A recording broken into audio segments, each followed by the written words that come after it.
Welcome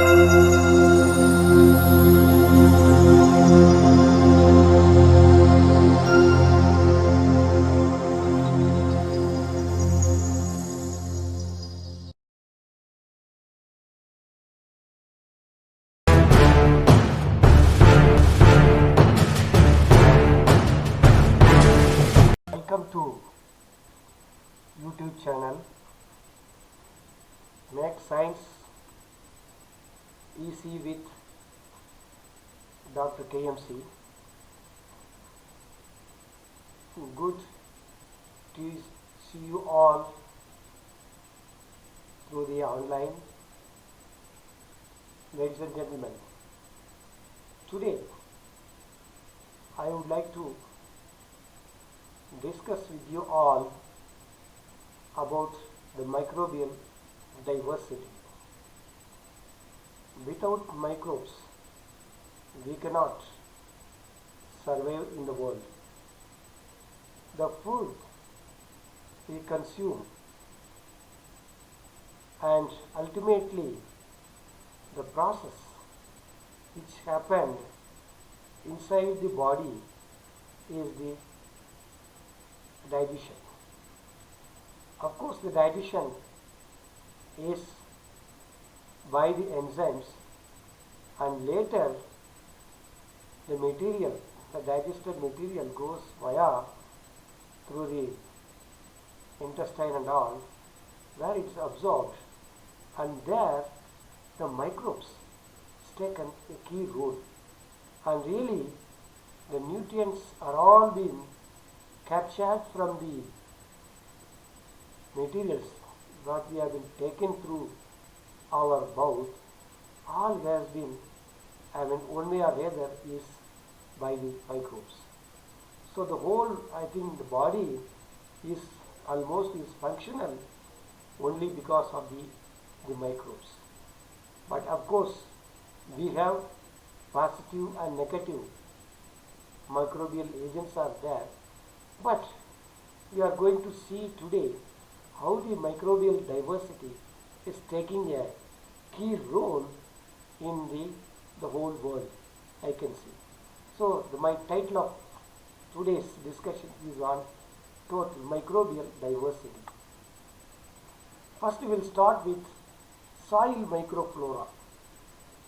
So soil normally results how it formed by the physical, the chemical and biological, the weathering acting on the earth's surface.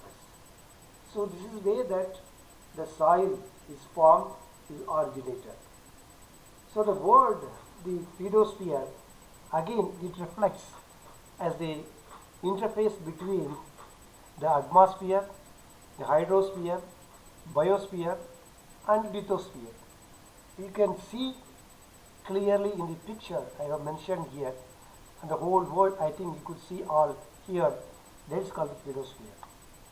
So here, in the soil biology, what the term we used to say that, how do the activities of the, in general biological organisms make a soil, or they make soil be a soil? Yes, how? So what are these organisms make the soil as real soil? So why they are important in the agriculture and forestry, including of course we have the human also. So here every acre of the soil is home to 2 or more tons of the living organisms. So here what they mentioned is a teaspoon of the fertile soil, if you take, you could see the picture, a teaspoon of the fertile soil which hosts nearly thousands of separate species of soil organisms. So what microorganisms are in the teaspoon of the soil? If you culture, I think from a teaspoon of the soil, a garden soil, I think you could see that, I think variety. In 1 teaspoon of the soil, see you could say 100 nematodes 100 nematodes are 100 nematodes are there, and we can grow. I think it is there already. Again, in 1 teaspoon of the soil, 2,50,000 algae. I think the microalgae is there. In 1 teaspoon of the soil, we have nearly 300,000 amoeba. It is there. In 1 teaspoon of the soil, you could see that we can culture and then we can grow 4,50,000 fungi. You could see the variety of the fungus. In 1 teaspoon of the soil, nearly 11,700 actinomycetes. You could see the different kinds of the actinomycetes growing in the 1 teaspoon of the soil. And come to the bacteria, all types, coccus, bacillus, spirilla, and then vibrio. So all types of the soil, you could see that in millions. I think enormous in the culture if you grow it from 1 teaspoon of the soil. So what we can do general the bacteria. So there is a classification. I think this is good. You can see that there are almost the classification of the bacterial system here: bacteria, archaea, and then eukarya. So these are the three. One, a major kingdom in the soil microorganism. You could see that variety of the variety and variability. We can say that in diversity and in bird, and you can see that a lot of the species, with reference to the family are here. So number one, we are going to see the soil bacteria. Soil bacteria is very small. It will be size ranges from 0.5 to 5 microM, and it's single cell and then prokaryotic in origin and lack of true nucleus. That's why it is prokaryotic, and found in the domain the bacteria, and which include organisms found in the domain the group of the archaea in the kingdom, and most abundant organisms almost in the soil, usually grow as small colonies normally on surface on soil particles or in the pore spaces between the soil particles. It's most diverse group of the soil microorganisms. So it is a rod shape, is most common in the soil. So many have the cilia and are motile. It has the mobility in character because of the cilia, and most of them are heterotrophs. Some are photoautotrophs and some are hemoautotrophs. So mostly the organisms are aerobic, but some thrive in the anaerobic soils also. Among the soil microorganisms, a few are parasitic, which cause the plant diseases. That's why I told in the beginning that the microorganisms are positive or negative in terms of the welfare. And then a ground call is caused Agrobacterium, the tubifications, and also has the widest host range of any plant pathogens. And number two is the soil fungi. So it has starts from 10 to 1,000 of species in the soil. Again, this soil fungus belongs to eukaryotes. So in the soil, the diversity, the fungus occupies a major position, having the eukaryotes, and then we have a nuclear membrane having the cell walls. So here mostly it's, these fungus are heterotrophs and then absorb organic matter, dead, whether it is dead or alive. And mostly it is aerobic organisms, which includes yeast, molds and mushroom fungi. And these fungus, the soil fungus, act as soil decomposers mainly, attack matter that resist breakdown by bacteria and hyphae grow into the material. And then next category is the soil fungus with reference to mycorrhiza. So the beneficial association, a symbiosis exists between soil fungus and the roots of the higher plants, which called the symbiotic, the mycorrhizal association, we called as a mycorrhizae, means fungus root. So most of the plants cannot thrive without the mycorrhiza. So here the fungus grows deeper into the soil, again for the nutrients which gets through the plant roots from the host. So it enhances plants' ability to take upon the phosphorus, mainly phosphorus and other nutrients also. So here the mycorrhiza, you could see the picture in the down, is protect the plants.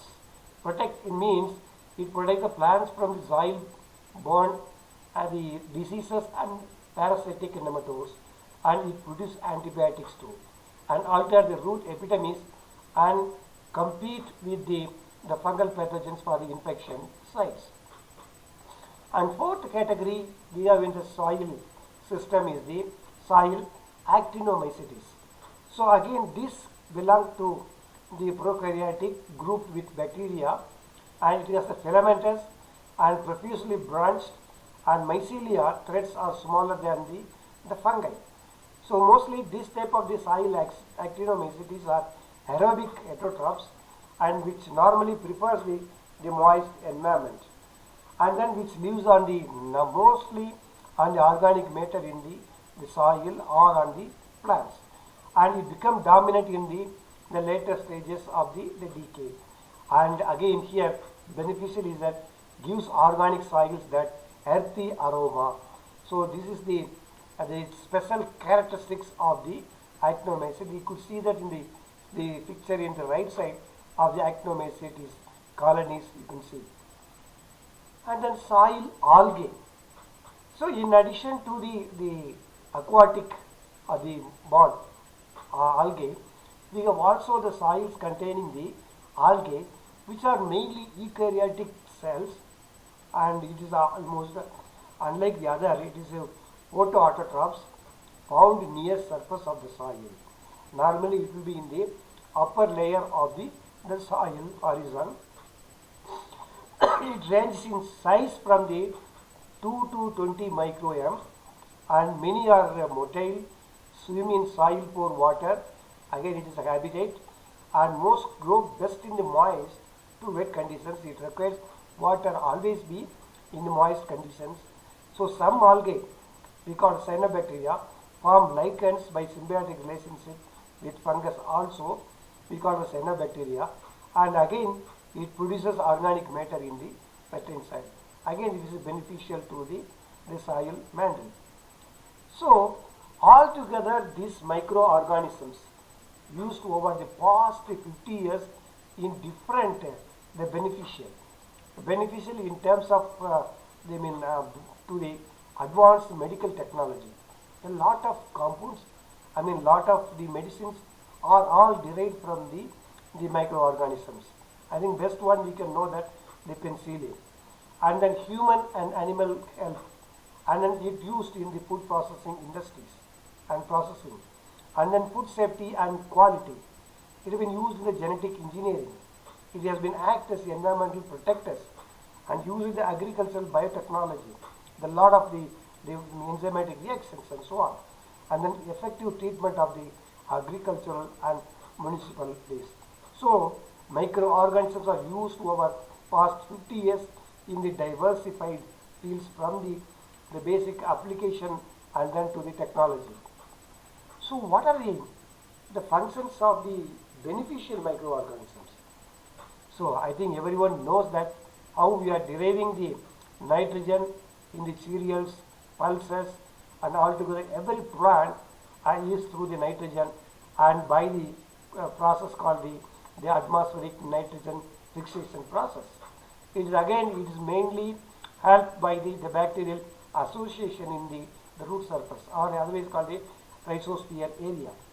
So and next is the decomposition of the organic waste and residues. So whatever are thrown out from the agriculture or either from the domestic waste, etc., normally this bacteria can take a lead role in converting into all the waste, all the organic waste and residues into useful in the form of minerals. And then suppression of the soil borne pathogens. It takes a lead role also. It will suppress the other pathogenic the organisms.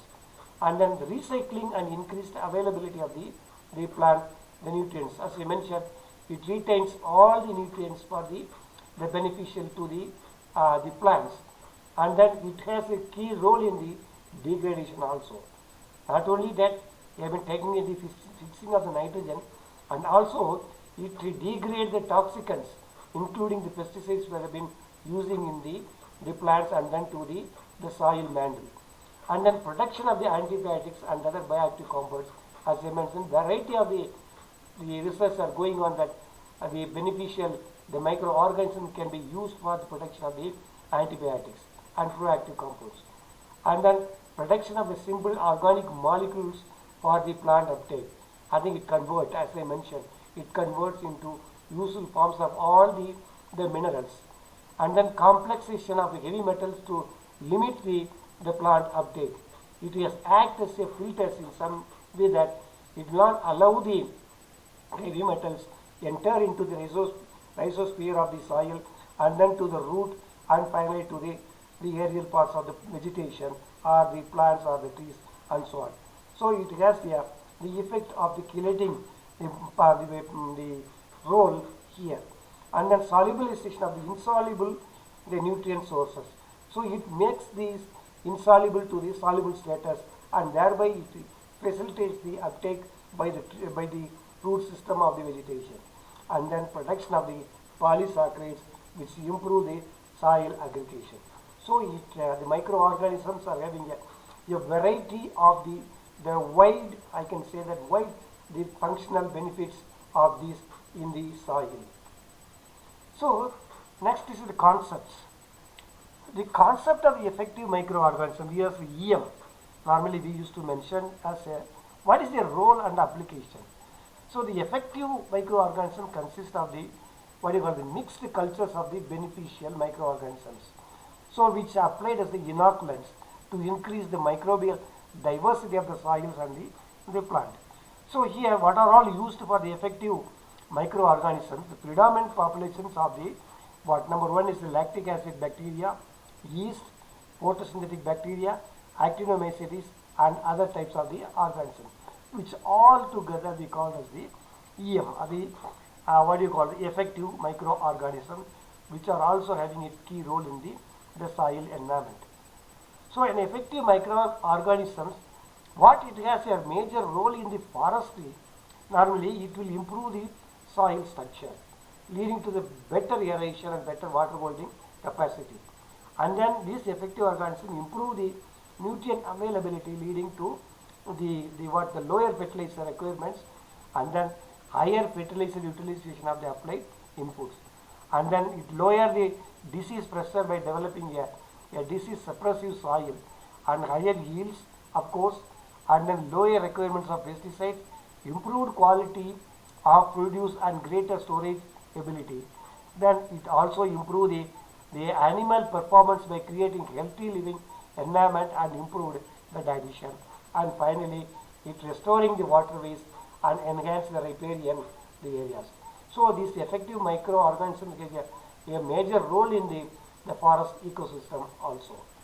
So these are all the well studied free living nitrogen fixing the bacteria. The bacteria, which one we having a major role in the fixation of the atmospheric nitrogen through having the nodule formation in the leguminous plants or the non-leguminous plants having the other association. Altogether we have a clump of species that are doing, fixing the nitrogen, and these are all the variety of that what we have been using. So everyone has its own characteristics, the feature of taking role in the fixation of the nitrogen to the plant. So come to the picture of the rhizobia. So rhizobia is broadly we have classified as the genus Rhizobium, and then Bradyrhizobium, and then Azorhizobium, and it has the own characteristic feature of the group Rhizobia. Normally it has the locality of the rhizosphere region in the soil, mainly to the leguminous plants, and I think, and then also some has been the non-regular plants, and we call the Agrobacterium, ground coral inducing bacteria, and then we have other species. So these are the closest relatives are also there when compared to the Rhizobia, and mostly I think it's the characteristic feature is which will grow on the culture media, and genes of the nitrogen fixation nodulation reside on the chromosome, and then the capable of free living nitrogen fixation, it has the characteristic feature, and we can isolate from the stem nodules of the Sesbania rostata, especially for the azorhizobium, which are occupied in the stem nodules, and the other two are in the root nodules. So these are the general major groups of the rhizobia with reference to rhizobium, bradyrhizobium, and azorhizobium. So here again in the genus Rhizobia we have different species. I think we have variety. One which is Rhizobium leguminosarum, even in that we have subspecies level, and then Rhizobium leguminosarum, and then the cuculi, and then loti, and then calicae, and then tropici, and ecli, and then leguminosarum, a variety of the Fascioli, and then we have the tripoli, and then VCA. So variety of rhizobial species are available with reference to the major host, and I think third column you can see that the host genus species are mainly attached to the various their leguminous plants, start from Medicago, Glycine max, Rhizia fava, Trifolium. So each plant has its own specific the rhizobium species growing under the area. And then the second one is the bradyrhizobium, and again this species it also has the many species levels in that, and then Japonicum is one, and then Elcon is one, and then we have the other Parasponia also we have. So again it has its own the host specificity is that, and it has occupied in the area of the rhizosphere. So normally this symbiotic nitrogen fixation has a larger group and genera, and then it has its host plants, and where it has been occupied either root nodule in the form of nodule, or in the leaf cavity, or sometimes in the coloroid, the root, and then gland tissue also. And then location, I think mostly in the outside of the region, and some are in the inside. So all the species can be isolated very easily. So you could see the first one is the soybean nodules. You can see the cluster of the nodules. Based on the nodules of this soybean, we have three types. One is the green nodule, and then pink nodule, and another one is the having both the character of the green and pink. We have that one, and these three types of nodules are available. The pink nodule, which are having the high in the content of the the red pigment like hemoglobin, and which is the characteristic picture. And if you have the high content of the like hemoglobin, and naturally it has the high capacity of the fixing the nitrogen, and it's also showing the active nature with the rhizobium of the host species. And then second one, you can see the stem nodules of Ascinamina aspera, or otherwise also we have the Sespen, and these species also have been effective in the fixing the atmospheric nitrogen in the aerial part of the plant. And again these plants are mostly somewhere semi-aquatic in condition. See, I think this is the picture which shows the clear nodules of different types. Normally it has, which has like a coralloid strip, and then state, and then some are single, and then some are in multi in the faceted way that it forms. And when you have the cross section of that one nodule, the cross section, you can see that a lot of the inner component with the pink color, it shows the content of the lake hemoglobin, and then inside you can see the bacteria of this inside one, you can see that one, and in a single bacterium, the rhizobium, you can see the hairy structure, the flagella, and all that. So this one having the rhizobium infection, how it turned curled, and then making the root and forming the later the nodule. So this is the simple phenomena of the rhizobium infection in the root have been taken, the cortex region, and then how the hairs are becoming curly upon the infection of the rhizobium, and later it turned, and then finally it forms the nodule. You could see that one. So I think these bacteria are inside. You could see all the dot-like structures inside. So I think this is a peculiar phenomenon here, and the nodule growth and the fixation of the nitrogen is mainly through the mechanism of the energy derived is the photosynthesis. So here these are the various comparison of the methods of estimating the nitrogen the fixation. So it has the total nitrogen balance can be simplest we can make, and then other method is the radioactive method nitrogen, and then Asplin reduction, again the N15 dilution, natural abundance, and then substrate addition. So these are the different methods, and both are advantageous and some disadvantages also there, and sensitivity is there, but sensitivity is high in the case of the Asplin reduction than the other methods. So the biological nitrogen fixation and its use. So organisms that can fix nitrogen.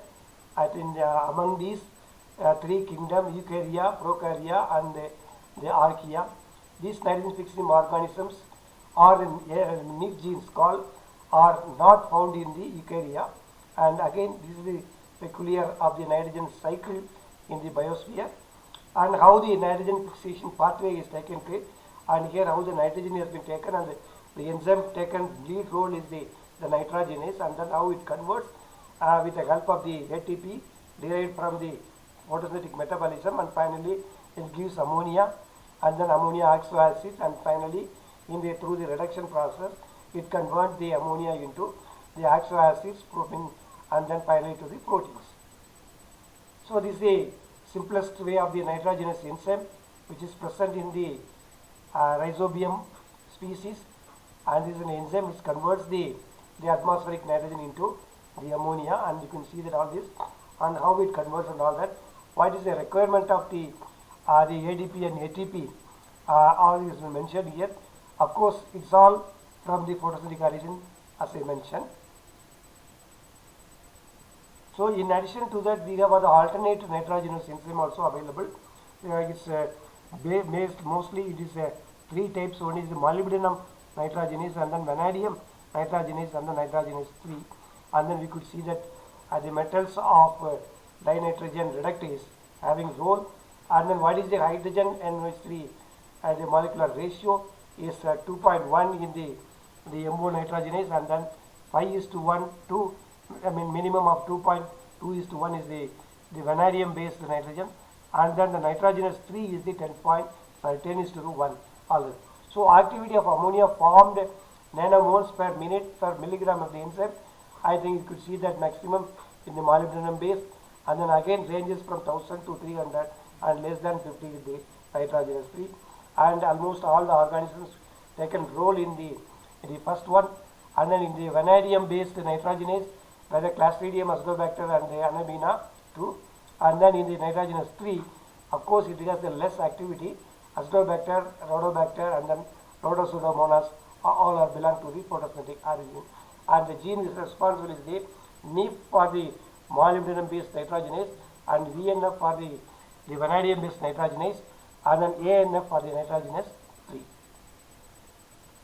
So this is the simple the NIF genes map in the Klebsiella pneumoniae and their roles, and you can see that all the how it means the regulatory body is working with the physiological and the physical association of the NIF genes in the Klebsiella pneumoniae, and you could see that structure of the one, what are the role of the regulator, and then how it gets the electron from the power from the electron transport system, and what are the three functional group, that is the Fe protein, and then molybdenum protein, and then nitrogenous base, and then also the carbon.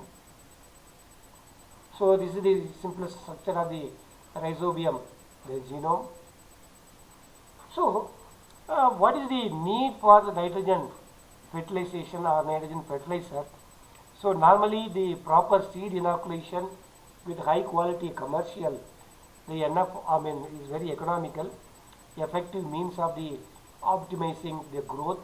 It is highly available, and many soils lack sufficient number of the specific rhizobia that suits for the host specificity and the need for the growth and high yield. So it needs the external source of the NF. So some soil population infect the roots but are not able to fix the nitrogen. So it is called the ineffective nitrogen fixation or ineffective nodal formation, and because of the poor infection of the what is the rhizobium in active state, and some strains fix nitrogen but often as efficiently as the specifically selected strain used as the commercial NF. And these are some of the powdered inoculant available commercially. I think they have taken from the well fertile soil and from the origin of the bacteria, and they used to make it as a billion of the effective bacteria, and per gram must be applied to the seed as a seed inoculation, and then later they can sow it in the field. And then we have also the liquid the inoculant, which is in the aqueous preparation of the rhizobia, and then azospirillum. And we have also the granular inoculant, the small granules of the many rhizobia as the powdered inoculant is the mixer one. And here the mixer inoculant will be the carbon source or the cellulose, the sago source of the material, and which also needs for the multiplication of the particular the rhizobia or the any bacteria. And then methods of application is the number one is the water slurry method. So here the inoculant suspended in water having the rich in terms of the rhizobium or any nitrogen fixing bacteria or azospirillum, and then mix thoroughly with the seed until each seed is coated uniformly. That is most important with the biofertilizer powder. And then second methodology is the sticker solution. Here it glues the inoculant to the seed. The adhesive material, I think they will use the adhesive material as a sticker or any the collagen material they use to feed the rhizobia and to protect them from drying conditions on the seed. They use it normally when they sowing in the field. And then of course the suitable stickers are now available. 10% corn syrup, again organic source, sugar, rice soap, and then soup, and then powdered the milk, etc. So these are the co-agents that can be make the rhizobium viable when fertilization. Then how to check the nitrogen fixation? We know that the bacteria which in the rhizosphere forms the nodules, and once it forms the nodules, but as I mentioned, there are some ineffective nodules are also there, and it will not fix the nitrogen. But anyhow, we would like to see that how to check the nitrogen fixation. Very simplest method is dig the roots of several plants at different spots in the field and examine the nodules and slice open. If pink, as I mentioned, if pink streak red, that means it is effective nodules. Red color is due to, as I mentioned, the hemoglobin. If you have the green, white, gray, that means it is ineffective nodules and symptoms of nitrogen deficiency, which will not fix the atmospheric nitrogen. So these are the two. So here only the pink, streak red effective nodules, which is in red color, is the having the content of like hemoglobin and the effective nodule, which will fix the atmospheric nitrogen very efficiently. So where is the storage? So normally the living cultures of the bacteria should be kept in the refrigerated or at least cool and out of the direct or the sunlight. So commercial inoculants are available for each specific plants because of the specificity. Alfalfa group is now available, rhizobium, and then the clover group, pea group, bean group, lupin group, and then Fabia, the bean group, and again with reference to the various leguminosperm. So each bacterial strains will have a host specificity. It will infect only the particular rhizobium as a rhizosphere area, and then later to the root, the surface, and form the nodules. So hence, what the conclusion is the proper inoculation is essential for good nodulation and for having the high nitrogen fixation. So these are some of the commercial inoculants now available in the open market. Then next is the azospirillum. So what we mentioned in the earlier is our rhizobium root nodule formation. There are in addition some bacteria also having a lead role in the fixing of the nitrogen through the associative symbiosis. The first one is symbiosis. So this is associative symbiosis. Here non-leguminous plants having fixing the ability of nitrogen, which was introduced in 1970 by Daubernier. So he is the first one who identified there are some azospirillum species, bacterial species, which also have been taking a role in the nitrogen fixation, especially in the monocotyledons. Monocotyledons we observed for the rice, grasses, and so on. So after inoculation of the azospirillum, it increases the yield. Now the culture, the technology is available in a mass way, and we can show it. And the changes of the what it changes the root morphology, root hair density, elongation of the zone length, total root surface. So everything is increasing upon the addition of the azospirillum. It induces normally the production of the growth of growth promoting substances like IAA, gibberellins, and cytokinins, which are responsible for the growth, cell development, cell increase, cell enlargement, etc. I think it takes a lead role in the inducing the growth of the growth promoting hormones. So here there are two strains are available. One is the Azospirillum brasiliensis, another one is Azospirillum lipopterum. So this is the simplest structure of the bacteria, the Azospirillum and then Azospirillum in the rice. Both are, the species the multicellular flagella. So altogether it takes a role in the nitrogen cycling. So how the soil nutrients later by the decomposition mineralization, how the nutrients are released and plant uptake, and then it will be incorporated into the plant tissues and etc. And later all the dead leaves and then the organic matters which falls on the ground as in the form of the litter, and the dead organic matter falls on that, then by the bacterial, fungal and the reactions and then action through the process called the decomposition mineralization, it releases the nutrients. So altogether again it also fixes the nitrogen through the nitrogen fixation, which will also have been released to the plant through the root system to the above ground mass.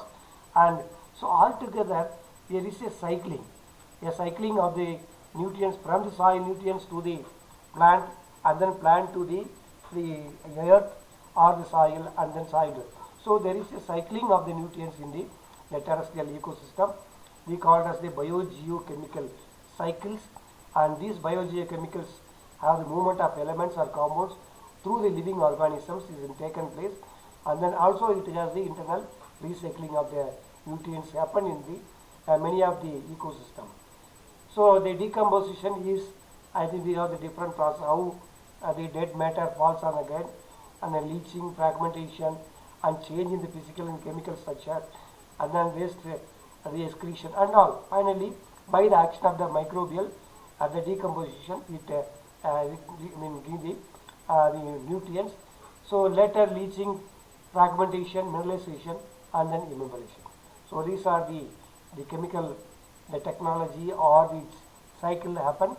So how the decomposition of the plant materials happen here with the help of again the microbes, which has a simple process decomposition with the help of the bacteria or the microbial decomposition, all the cellulose and hemicellulose material including the lignin, how it takes major role in the degradation, and then finally it forms the minerals which transform from the organic to inorganic form. It later enter into that how you can see that the nitrogen, organic nitrogen, the ammonia is released, and then all together happening in the mineralization process.